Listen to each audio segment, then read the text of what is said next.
तो दोस्तों नमस्कार। आप देखना शुरू कर चुके हो द नेशनल मीडिया न्यूज और मैं सर्वे रिपोर्टर मिस्टर आरपी मीना आपको रूबरू करवाता हूं इतिहास के लेखक, इतिहास के शोधकर्ता आरएल जी सर और दीपक जी सर। ये दोनों शोधकर्ता हैं, इतिहास के जानकार हैं। तो सर, दर्शक मीणा इतिहास पे कुछ जानना चाहते हैं, इसलिए आप दर्शकों को मीणा समाज के राजवंशों के बारे में अवगत करवाइए। मीणाओं का इतिहास बहुत ही प्राचीन कालीन इतिहास है।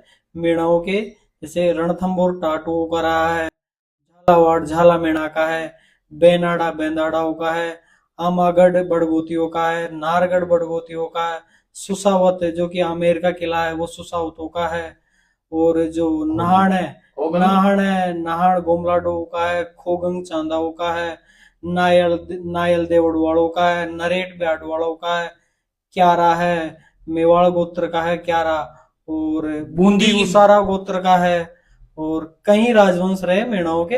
ऐसा कहते हैं मरणापुर मीणा बसे 80 गोत्र परिवार, पृथ्वी नगर विभाग में किया राज विस्तार, मध्यकालीन भारत में पंचमेवा से रहे थे पचवारा के, उन्हीं के नाम वो जहां निवास करते थे 5 गोत्र उन्हीं के नाम पर पड़ा है पचवारा। 5 गोत्र है बेफड़ावत, बारवाड़, गोटवाड़, छांडवाड़ और डोबाड़। सर दीपक जी, सर ये बताइए कि मीणाओं की उत्पत्ति कहाँ से हुई, इनका क्या है, थोड़ा दर्शक जानना चाहते हैं, सुनना चाहते हैं आपके मुंह से। आपने घंटों घंटों रिसर्च किया, रातों बैठ बैठ के रिसर्च किया है, इसलिए दर्शक आपके मुंह से सुनना चाहते हैं।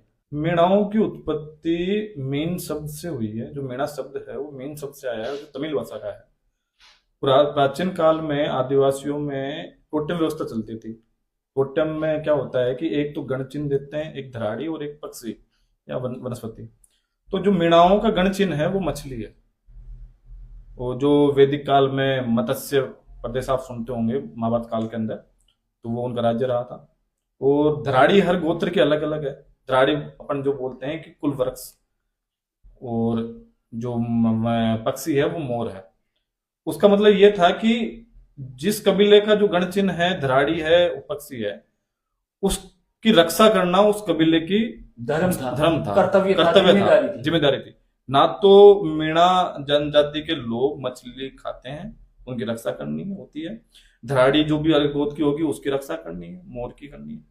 उससे प्रकृति का जो सस्टेनेबल बैलेंस बना रहे, इसलिए हर गोत्र के, ऐसा नहीं मीणाओं का ही, हर कबीले का, जैसे भीलों का अलग टोटेम है, गोंडों का अलग है, संतालों का अलग है, हर कबीले का जो भी आदिवासी है कबीले हैं उनके हर का अलग अलग गण चिन्ह है। जय भारत, जय हिंद।